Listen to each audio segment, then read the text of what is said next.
Randomly तरीके से EVM को अब वो कैलकुलेटर उसको पर्चीज को हम लोग चेक करते हैं, उसमें 5 से 10 मिनट का टाइम लगता है। इसी के आधार पर यदि हम पूरी ईवीएम को चेक करते हैं, 100% वेरीफाइड कराते हैं, तो उसमें इतना ही टाइम लगेगा। हमारे पैसे से आप ईवीएम लाते हैं, हमारे पैसे से आप वीवीपैट लाते हैं। आप कौन होते हैं बताने वाले मुझे कि मुझे पर्ची नहीं दी जाएगी, हमें नहीं दिखाया जाएगा।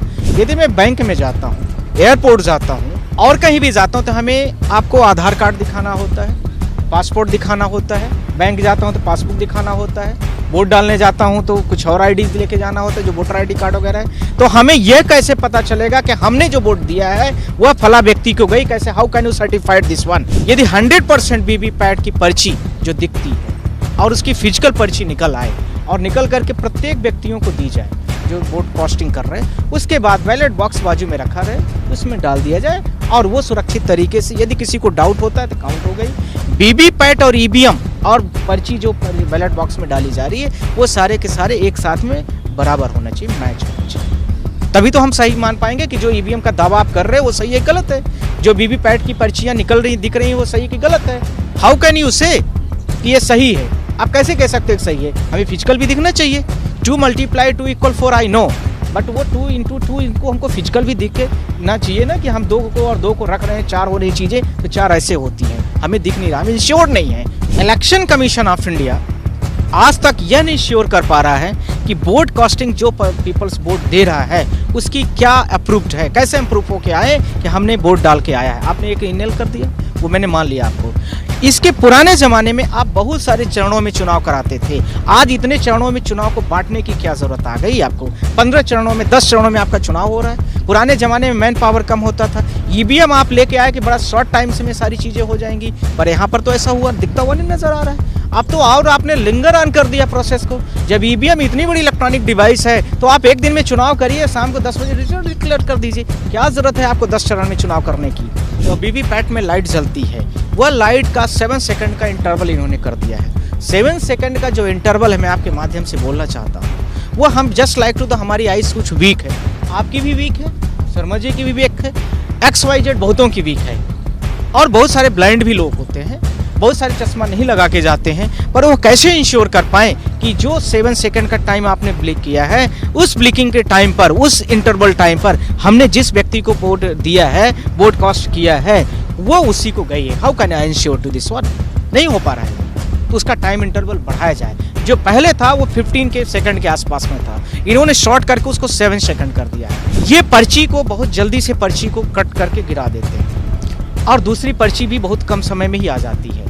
यदि बैलेट बॉक्स में फिजिकल पर्ची निकले, बैलेट बॉक्स में डाली जाए और उसके साथ में बैलेट बॉक्स से निकाल करके उसको फिजिकल काउंट किया जाए और सर्टिफिकेट दिया जाए, तो उसमें क्या इंस्टेंट है? लोकसभा चुनाव से पहले सुप्रीम कोर्ट ने वीवीपैट के मुद्दे पर केंद्र सरकार और चुनाव आयोग को एक नोटिस भेजा है। नोटिस में क्या कुछ कहा गया है, इसी को लेकर सुप्रीम कोर्ट के वकील नरेंद्र मिश्रा हमारे साथ बातचीत करने के लिए हैं। सर, बहुत स्वागत है आपका। ये बताइए कि विपक्ष बहुत पहले से मांग कर रहा था कि जो ईवीएम में वीवीपैट की पर्चियों की गिनती होती है उसकी मिलान की जाए और उसके बाद फैसला सुनाया जाए। ऐसा हो नहीं रहा था और अब चुनाव से पहले सुप्रीम कोर्ट ने जो नोटिस भेजा है, इसको कैसे देखते हैं? नोटिस में क्या कुछ कहा गया है, बताएं इसके बारे में। देखिए, मैं आपके माध्यम से बोलना चाहता हूँ भारत देश में कि 140 करोड़ की जनता, डेमोक्रेसी और जो वर्तमान में लोकसभा का चुनाव हो रहा है, ये पूरे पब्लिक के लिए एक बहुत बड़ा जीत का विषय है।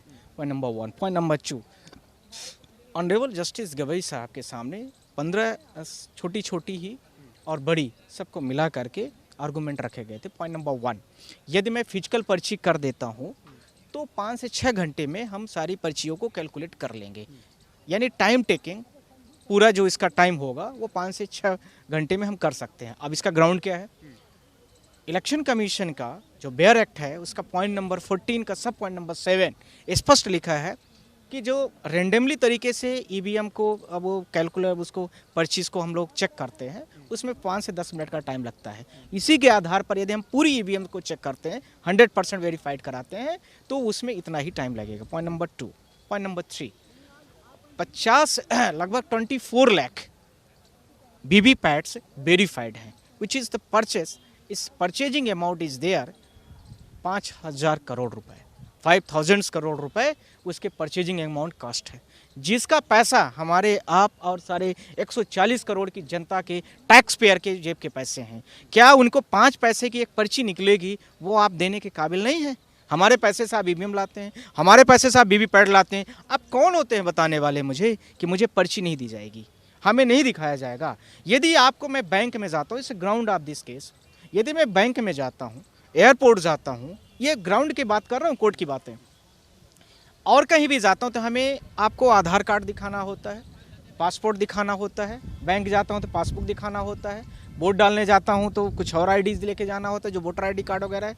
तो हमें यह कैसे पता चलेगा कि हमने जो वोट दिया है वह फला व्यक्ति को गई? कैसे, how can you certified this one?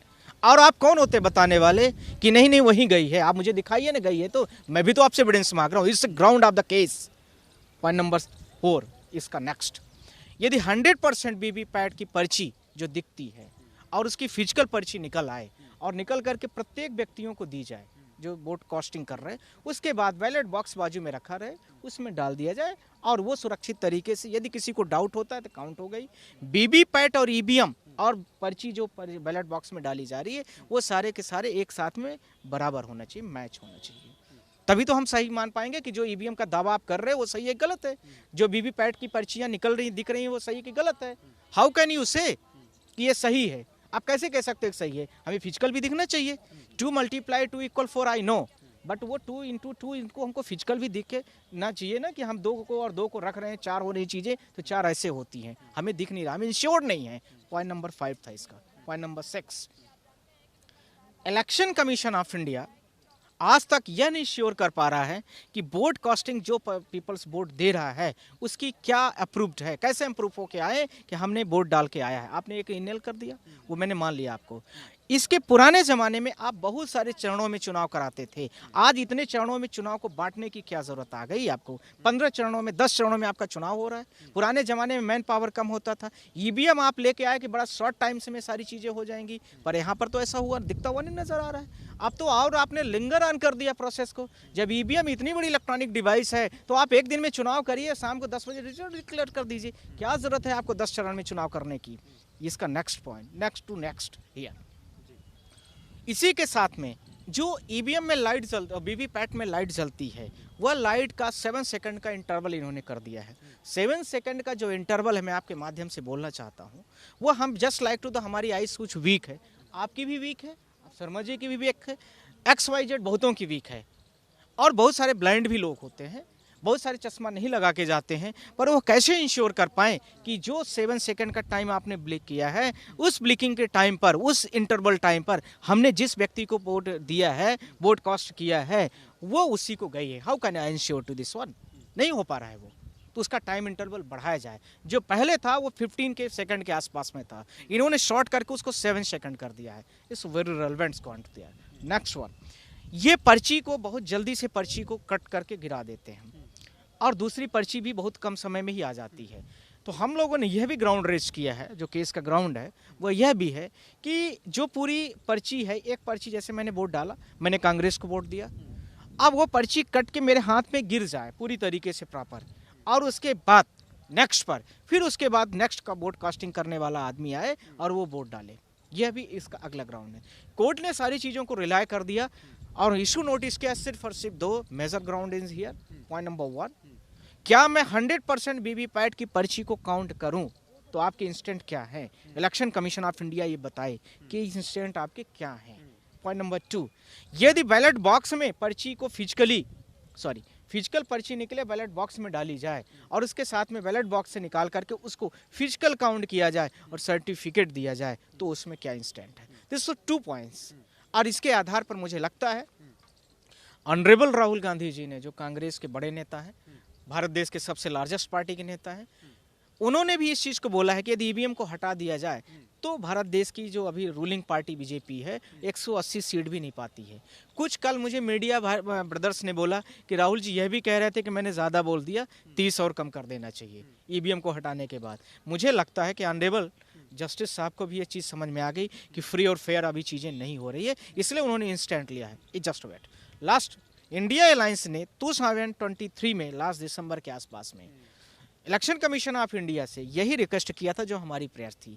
तो जब भारत देश की 60% 65% अपोजिट पार्टी के लोग, यानी अपोजिशन में जो 65% वोटिंग के जो प्रेजेंटेशन करते हैं लोग, वह भी डिमांड कर रहे हैं। इसके साथ में मैं आपसे यह भी बोलना चाहता हूँ कि और भी जो लोग हैं वह भी डिमांड कर रहे हैं, तो फिर आपको यह चीज़ें क्या करने की ज़रूरत है? आप सिर्फ और सिर्फ 2 लोगों के लिए, इलेक्शन कमीशन ऑफ इंडिया और सिर्फ जो रूलिंग पार्टी है उसके लिए यह निर्णय लेते हुए नजर आ रहे हैं, जिसको सुप्रीम कोर्ट ने नोटिस दे करके आपके जवाब को तलब किया है। क्या लगता है, जब राहुल गांधी ने जो इंडिया गठबंधन की रैली हुई रामलीला मैदान में, वहां पर उन्होंने कहा कि बीजेपी 400 पार का दावा कर रही है, लेकिन ये एक तरीके से आईपीएल चल रहा है, मैच फिक्सिंग की तरह है, ईवीएम में कुछ गड़बड़ी है इसलिए ऐसा हुआ। उसके बाद में सुप्रीम कोर्ट का ये नोटिस देना कितना बड़ा निर्णय आप देखते हैं?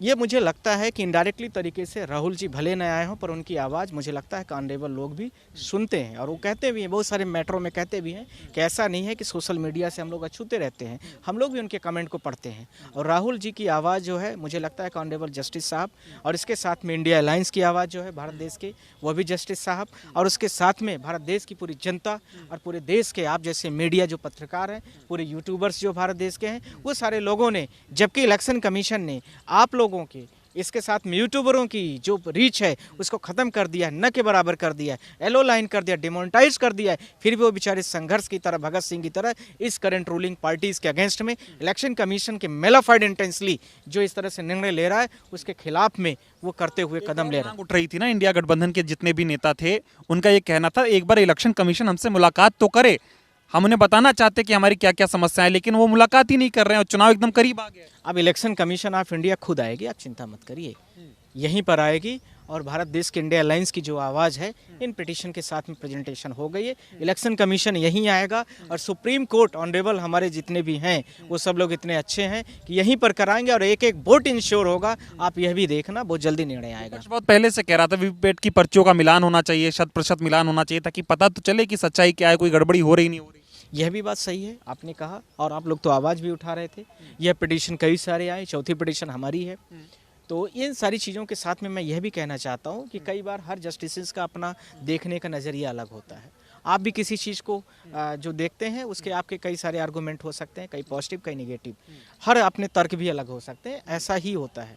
तो कोर्ट टू कोर्ट भी कई चीज़ें कई बार डिपेंड करते हैं। तो इस बार ऑनरेबल ने किया और उनको हमारी बातें बिल्कुल अच्छी लगी। कोर्ट को ये लग रहा है कि ईवीएम हैक हो सकती है चुनाव में, जिस तरह से तमाम देश भर के लोगों ने आवाज़ उठाई है, तो उससे उनको भी लग रहा है कि हाँ, जनता में कहीं ना कहीं इस बात को लेकर गुस्सा है कि ईवीएम से वो संतुष्ट नहीं, ईवीएम से संतुष्ट नहीं है। ये बात आपके सब चीज़ों का कंक्लूजन है कि हम लोग कोई भी ईवीएम से संतुष्ट नहीं है, और वोट जो होगा वो फिजिकली होगा।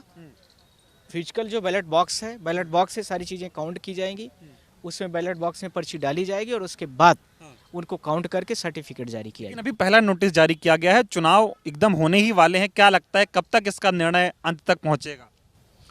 अभी तो आ गया, अब हम लोग मेंशनिंग करेंगे कि जल्दी ही फर्स्ट चरण के पहले ही हो जाए, ये सारी चीज़ें इंश्योर हो जाए, या इसको लिंगर ऑन कर दिया जाए, या उसमें छोटा बाजू में ही कमांड दे दिया जाए, बाजू में छोटी सी पर्ची का, और वो पर्ची का कमांड दे करके उसको सारी चीज़ें फिजिकली हमारे और आप सबको कॉपी मिल जाए। पर्चियां गिनकर ही सर्टिफिकेट इंश्योर, हाँ, इंश्योर करने के लिए हम लोगों की प्रेयर पर है। विपक्ष के नेता तमाम अभी इस बात का मांग कर रहे हैं कि अगर नोटिस आया है तो ऐसा ना हो कि सिर्फ नोटिस दिखाने के लिए आया हो, सुप्रीम कोर्ट एक बार जनता को विश्वास दिलाए कि नहीं, हम काम कर रहे हैं, मुद्दों को समझ रहे हैं, लेकिन चुनाव निकल जाए उसके बाद में निर्णय आए। चुनाव से पहले निर्णय हो जाना चाहिए कि वीवीपैट के पर्चियों का मिलान होगा या नहीं होगा। मैं आपके माध्यम से बोलना चाहता हूँ कि विपक्ष के नेता भी जो कह रहे हैं वो भी एक उनका सही और जेन्युइन क्वेश्चन है, मैं उसमें कहीं पे उनको डिनाई नहीं कर रहा हूँ, और हम लोगों की पूरी कोशिश जारी रहेगी कि जो फर्स्ट फेज का चुनाव है, फर्स्ट फेज के चुनाव के पहले ये सारी चीज़ें हो जाएं तो हमारे और आपके लिए ज़्यादा बेहतर होगा, पूरे भारत देश की जनता के लिए काफ़ी बेहतर होगा, क्योंकि जिससे जो आपने बोला है कि नोटिस हुई नहीं, काम करता हुआ दिखना भी चाहिए, तो वो सारी चीज़ें इंश्योर हो जाएगी देश के साथ में। बहुत बड़ी उम्मीद आप लोगों को भी मिली, लगातार ईवीएम की लड़ाई आप लड़ रहे थे, आपके साथ तमाम लोग भी थे, विपक्ष के नेता भी थे, सबको उम्मीद थी कि ईवीएम पे सुप्रीम कोर्ट एक दिन आएगा कि कुछ नोटिस करेगा या कोई कार्रवाई होगी, सुनवाई होगी, वो अब समय आ रहा है, आ गया है। कल हमारे लिए बहुत बड़ा दिन था जब हमें शाम को ये सारी चीज़ों की इन्फॉर्मेशन मिली, और इसके साथ में मैं आपसे यह भी बोलना चाहता हूँ कि इतने लोग मुझे एसएमएस कर रहे थे, इतने फ़ोन कर रहे थे ट्विटर में और फेसबुक में कि सर इसमें कुछ करिए, ईवीएम में कुछ करिए, ये डेमोक्रेसी ख़त्म हो जाएगी। कोर्ट ने जब नोटिस किया तो हमें काफ़ी खुशी हुई और मैंने सबसे पहले मीडिया के माध्यम से एक्सप्रेशन भी पूरे भारत देश की जनता को और ऑनरेबल को भी थैंक्स कहा। एक और चीज़ मैं समझना चाह रहा था, कुछ खबरें पढ़ रहा था, उसमें था कि केंद्र सरकार से भी जवाब मांगा गया इस मामले को लेकर। करेक्ट, तो पार्टी है, वो भी आएंगे ही। हाँ, ये भी मांगा गया है कि आप कितना संतुष्ट हैं इस मामले से कि पर्ची की गिनती हो ना हो। अभी आपको मैं बहुत सारी चीज़ों को नहीं बोलना चाहता हूँ, रिप्लाई मैं आप लोगों के सामने दे दूंगा, पूरे भारत देश के सामने दे दूंगा। पर आपके माध्यम से मैं यह भी बोलना चाहता हूँ कि जो भारत देश में स्पीच करने का फ्री एक्सप्रेशन है, यूट्यूबरों के माध्यम से जनता की आवाज़ पूरे भारत देश में फैल रही थी, उस आवाज़ को लेकर के इलेक्शन कमीशन ऑफ इंडिया के लिए मैं आप ज़रूर बोल रहा हूँ कि वो अपने गाइडलाइन को जारी करें और दिखाएंगे किस गाइडलाइन के आधार पर यूट्यूबरों को आप सारी येलो लाइन या उनकी रीच को ख़त्म कर दिए या उनकी आवाज़ को आप कंट्रोल कर दिए या उनके अकाउंट को डिलीट कर दिया, उनको बैन करते हैं आप। यह आप दिखाइए और यदि आप ऐसा करेंगे, मैं आपके माध्यम से यह एक तरीके से मैं इनडायरेक्टली तरीके से यह भी बोला तो मैं सुप्रीम कोर्ट में अगली अपनी एप्लीकेशन कोर्ट ऑफ कंटेम्प्ट भी आपके खिलाफ में डालूंगा। यह मैं आपके माध्यम से हर चैनल के माध्यम से आज मैंने बोला इस चीज़ को। चलिए, बहुत धन्यवाद। तो जिस तरह से लोकसभा चुनाव से पहले सुप्रीम कोर्ट ने केंद्र सरकार को और चुनाव आयोग को एक नोटिस भेजा है और उनसे जवाब मांगा है कि जब इंडिया गठबंधन के लोग, विपक्ष पूरा देश के तमाम लोग इस बात की मांग कर रहे हैं कि वीवीपैट की 100% पर्चियों का मिलान होना चाहिए और उसमें पता चले सामने वाले को भी कि उसने किस पार्टी को मतदान किया है, उसको एक पर्ची मिले और फिर उसके बाद ईवीएम के वोटों की गिनती हो और फिर वीवीपैट से जो पर्चियां निकली हैं उनकी दोनों की गिनती हो, उसके बाद सर्टिफिकेट इशू किया जाए। इससे निष्पक्ष चुनाव हो पाएगा और ईवीएम पर बहुत बड़े सवाल लगातार खड़े हो रहे हैं। अभी भी सवालों के जो है लगातार सवाल आ रहे हैं और इस पर सुप्रीम कोर्ट जिस तरह से संज्ञान ले रहा है चुनाव से पहले, कहीं ना कहीं अपने आप में एक बहुत बड़ी खबर है, बहुत बड़ी जीत है और जल्द ही चुनाव से पहले उम्मीद है कि सुप्रीम कोर्ट वीवीपैट की पर्चियों को लेकर कोई बड़ी खबर